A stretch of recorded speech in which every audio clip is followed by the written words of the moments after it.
Welcome to Group Two's presentation for Unit 1, Researching Arts and Cultural Enterprise. Our site was Lewis Cubitt Park. At the face-to-face weekend, our preliminary research focused around observations on the site. We then worked collaboratively to research use for the site and case studies. Here is the view of Lewis Cubitt Park from a raised platform. Our task was to contribute to a group presentation of a proposal for the selection of an online platform, assessing the appropriateness of a variety of online tools for collaboration. In order to assess this, we developed a hypothetical research project around the potential developments that could be implemented to bring life and purpose to Lewis Cubitt Park. We are a team of 4 from different cities and with different digital habits. As you can see, Chelsea is from Lincoln, Katrina's from Hong Kong, Yasmin's from London, and I'm from High Wycombe. Obviously, with Katrina being in Hong Kong, there were time disparities. Chelsea describes herself as a digital native. Her favourite digital tools include email, Twitter, Instagram, Facebook, and Canva. Katrina would say she's a semi-digital native and likes using PowerPoint, email, Facebook, and WhatsApp. Yasmin is also semi-digital native and enjoys using email, Twitter, Facebook, Google Drive, WhatsApp, Skype, and Dropbox. And I would describe myself as a digital native, although living in High Wycombe, I don't have very good signal all the time. So that holds me back a little bit. I enjoy using Facebook, email, Google Drive, and WhatsApp. So in the search of the perfect digital collaboration tool, we looked at quite a number. However, we didn't have the opportunity to use or explore all of these due to a number of factors. This included limitations on time. Some were unfamiliar to group members. There could have been the opportunity to get carried away and use too many tools at the same time, so we tried to make decisions quite quickly. Many of them don't align and integrate together, and some of these tools have fees or subscriptions attached. So to search for the perfect digital collaborative tool, we should first define what we want, so as to set a framework for our analysis. We have listed out the functions that we need: research, communications, document edits, in-task discussion over case studies or online documents, and task tracking. And we have also set 6 criteria for us to assess different tools, which are easy for collaboration, accessible for group and individual, effective for sharing, easy to use, mobile friendly, and the very ideal bits, we want to have like one very single platform that can serve all the purposes. So coming next, we shall share our experience and analysis against different tools. So the below spreadsheet is an example of a free media monitoring method that's available through Google Sheets. The main functionality for this tool is for researching mentions and articles in Google relating to a keyword in lieu of a hashtag or a social media tracker.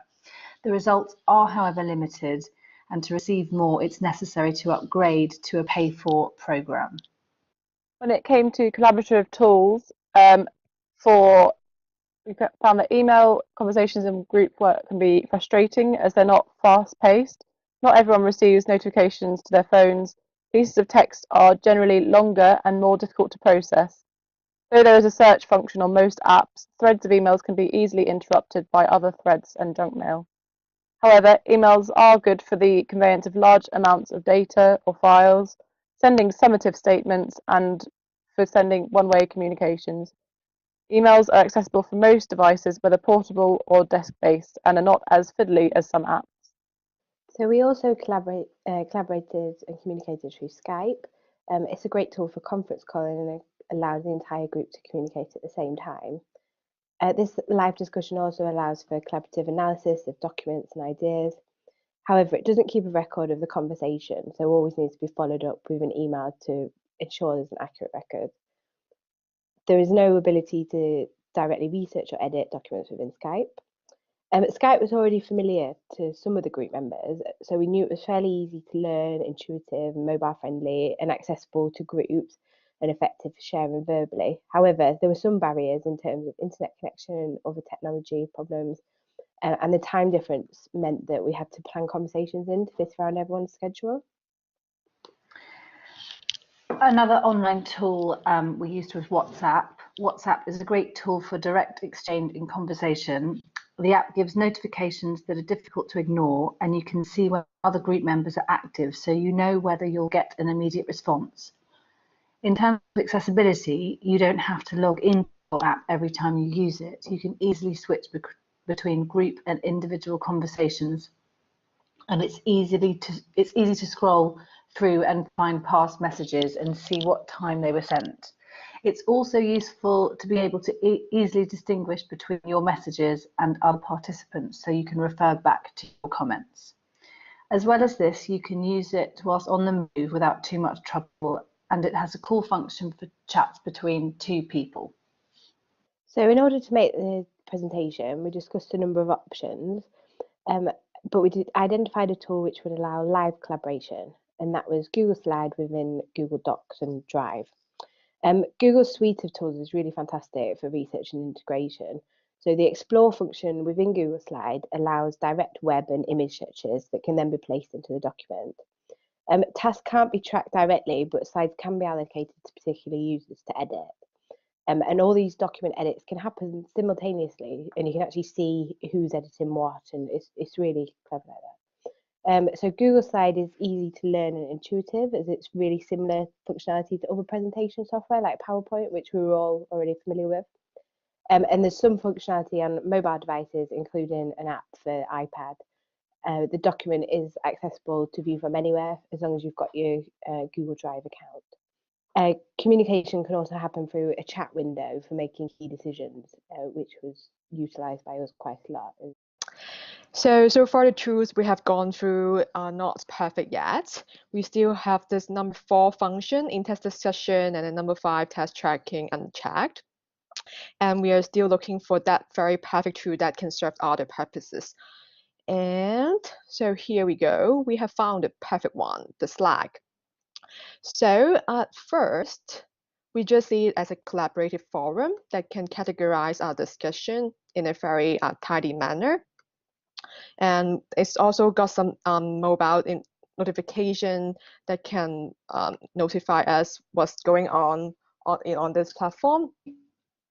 So here comes the layout of the Slack platform. We have created different channels for discussion.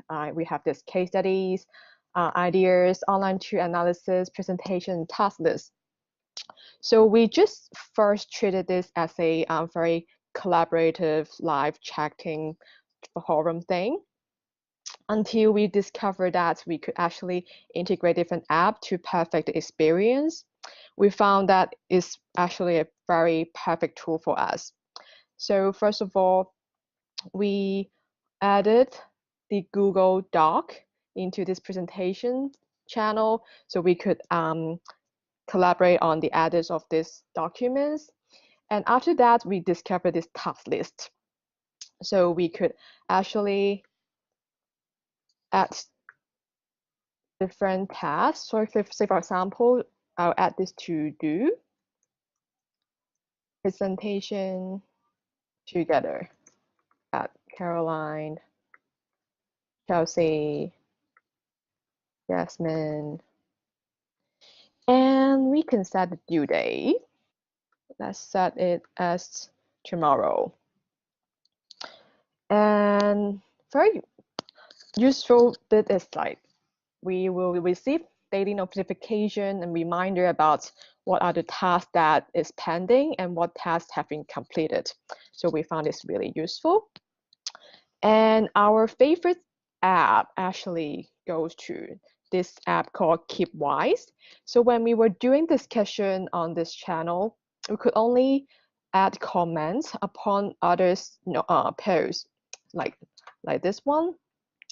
But we couldn't really do in-text discussion.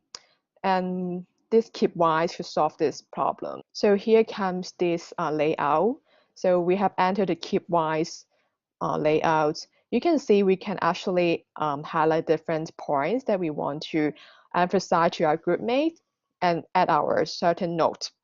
So say for example, I've marked, okay, this point saying we can actually empower a community in greening the city.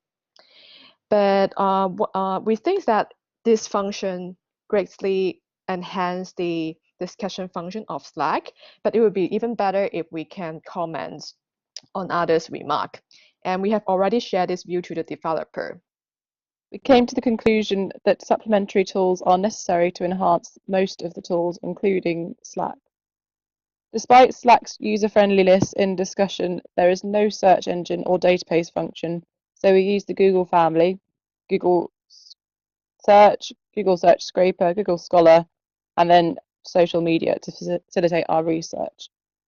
In terms of communication, we supplemented our online experience with WhatsApp, email, and Skype, as they were tools that we all felt comfortable using. Slack does have a video conferencing feature, but sadly it's only available for paid users. Finally, the element of Slack that puts it above the rest is its capability to feed into other applications, i.e. Google Docs, Trello, and Kipwise. So tips for finding the perfect mix. Number 1, set your objectives. Understand what tasks you need to fulfill. Focus on the tool that can serve that purpose best. Number 2, less is more. It's best to pick a tool platform that integrates a few different functions to save time in learning and coordination.